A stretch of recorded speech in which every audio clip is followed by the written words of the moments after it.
ضيفي العزيز النهارده واحد من نجوم هذا العالم، نجوم عالم العظام، الجراحات المتخصصه في الاعوجاج العمود الفقري. النهارده مبدع يعني في ادائها ما شاء الله. ضيفي العزيز الاستاذ الدكتور يحيى البرمبولي، المدرس والاستشاري لجراحات العظام والعمود الفقري، استشاري جراحات اعوجاج العمود الفقري، زماله جراحه عظام الاطفال وتشوهات العمود الفقري الكنديه، زماله جراحه العمود الفقري المتقدمه الانجليزيه. اهلا بيك يا دكتور يحيى. اهلا وسهلا. منورني. ربنا يخليك. طب انا عايز اسال، امتى هروح استشير المتخصص؟ انا مثلا في بنت في العيله عندها، بدانا نشك ان عندها. طب حلو، احنا بدانا نشك ازاي؟ يبقى احنا في حاجات ظهرت علينا. الحاجات الرئيسيه اللي بتظهر علينا اللي الناس بتشوفها قوي، ان نلاقي الكتف اعلى من الكتف، تلاقي البنت او الولد دايما واقف كده، كتف عالي كتف واطي.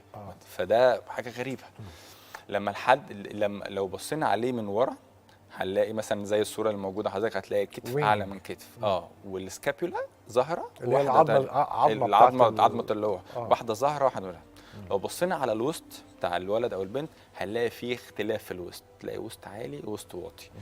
ولو احنا بقى شاكين نخلي الطفل او الطفله يوطوا لقدام، يعني يخلوه ياخد زي وضع الركوع كده، هنلاقي نفسنا بقى ساعتها ظهر البروز بتاع الايه الضلوع. ده اللي اسمه بنقول عليه ادم فورورد تيست، زي ما واضح في الصوره نلاقي ايه في بروز في الظهر جامد كده. ده بيبان اكتر ايه في التوطيه.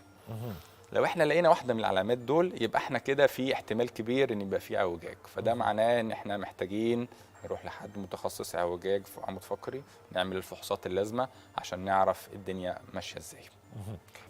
ضيفي العزيز الاستاذ الدكتور يحيى البرمبولي، المدرس والاستشاري لجراحات العظام والعمود الفقري، استشاري جراحات اعوجاج العمود الفقري، زماله جراحات عظام الاطفال وتشوهات العمود الفقري الكنديه، وزماله جراحات العمود الفقري المتقدمه الانجليزيه. نورت الناس الحلوه. ربنا يخليك.